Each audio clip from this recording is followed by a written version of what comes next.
संयुक्त राष्ट्राच्या सर्वसाधारण सभेत सुरक्षा परिषदेतील सुधारणांचा मुद्दा पुन्हा एकदा चर्चेत आला। भारतासारखा प्रचंड मोठा, जगातली सर्वात मोठी लोकशाही असलेला देश सुद्धा सुरक्षा परिषदेचा प्रबळ दावेदार आहे। आशिया खंडाचं प्रतिनिधित्व एकटा चीन करू शकत नाही, अशा एक ना अनेक मुद्द्यांवर जगभरातील प्रमुख नेत्यांनी संयुक्त राष्ट्रातील संबोधनात प्रकाश टाकला।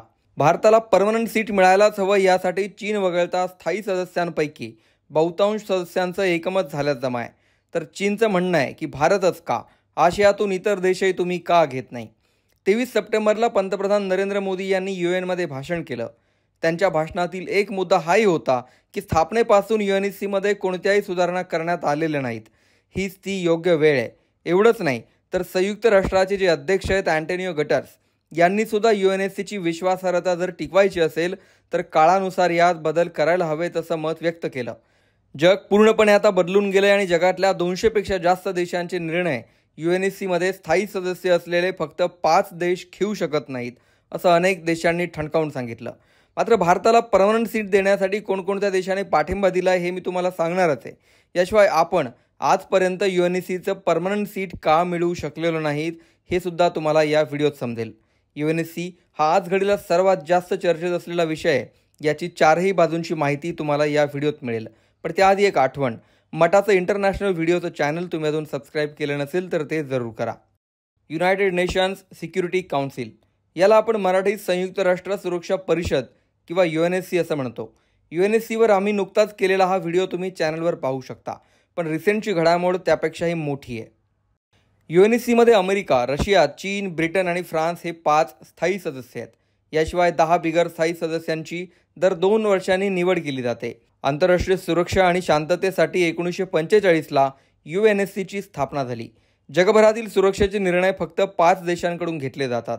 आशिया खंडातून चीनसह भारतालाही स्थायी सदस्यत्व देण्याची ही जुनी मागणी आहे। भारतासारख्या देशाचा निर्णय चीन घेऊ शकत नाही असं भारताचं म्हणणं आहे। 1979 सालापासून स्थायी परिषदेत सुधारणांची सुरुवात करण्यात आली। अमेरिका, रशिया यांसारखे देश स्वतःच्या फायद्यासाठी व्हीटोचा कायम वापर करतात। अमेरिकेकडून इस्रायलची पाठराखण करण्यासाठी वारंवार व्हीटोचा वापर झालेला आपण पाहिलंय, तर रशियाकडून युक्रेन युद्धाविरोधातील प्रस्ताव पाडण्यासाठी व्हीटोचा वापर होतो। UNSC ची स्थापना झाल्यापासून यात कोणताही बदल करण्यात आलेला नाही। स्थायी सदस्यांकडून सातत्याने व्हीटोचा वापर करून महत्त्वाचे प्रस्ताव अडवले जातात। भारताने काही दिवसांपूर्वी साजिद मीर या दहशतवाद्याला जागतिक दहशतवादी घोषित करण्याचा प्रस्ताव आणला। चीनने आपल्या व्हीटोचा वापर करून हा प्रस्ताव रोखून धरला। पंतप्रधान मोदी यांनी 2014 नंतर सातत्याने संयुक्त राष्ट्रात भारताच्या सदस्यत्वाची मागणी लावून धरली। भारताच्या स्थायी सदस्यत्वाला चीनकडून विरोध आहे। रशिया, फ्रान्स, ब्रिटन आणि अमेरिकेचा पाठिंबा आहे। भारताला अनेकदा अस्थायी सदस्यत्व मिळालं, पण व्हीटो नसल्यामुळे त्याचा काही फायदा नाही। व्हीटो हा विशेषाधिकार प्रत्येकाला देऊ नये असं अमेरिका आणि रशियाचं मत आहे। रशिया आणि अमेरिका यांच्यातील वर्चस्वाच्या लढाईमुळे रिफॉर्म्स कायम गुलदस्त्यात राहिलेत। आता तुम्ही म्हणाल, भारताला स्वातंत्र्य मिळून 75 वर्ष झालेत, मग आतापर्यंत या 5 देशांच्या यादीत स्थान का मिळालं नाही? भारताचा मुद्दा अनेक वर्षांपासून प्रलंबित आहे। भारताला नेहरूंमुळे सदस्यत्व मिळालं नव्हतं असा आरोप नेहमी होतो।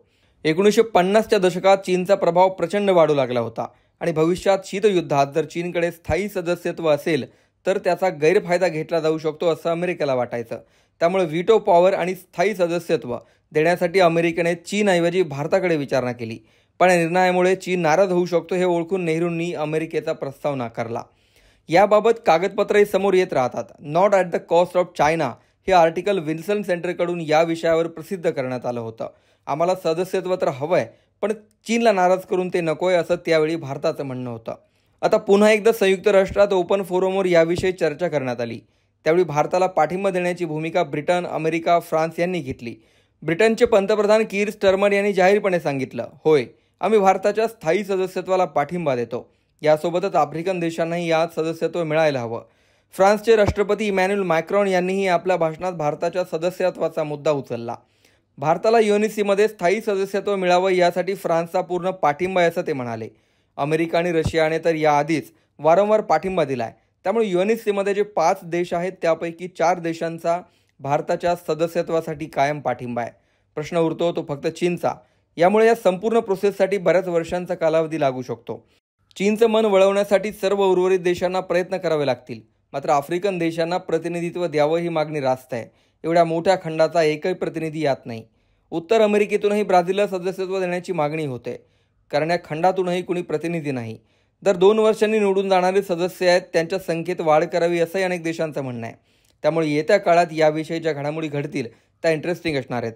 UNSCमधील सुधारणांवर तुमचं काय मत आहे ते कमेंटमध्ये जरूर कळवा. यासंबंधी विषयावरील इतर व्हिडिओही मी तुमच्यापर्यंत आणत राहणार आहे.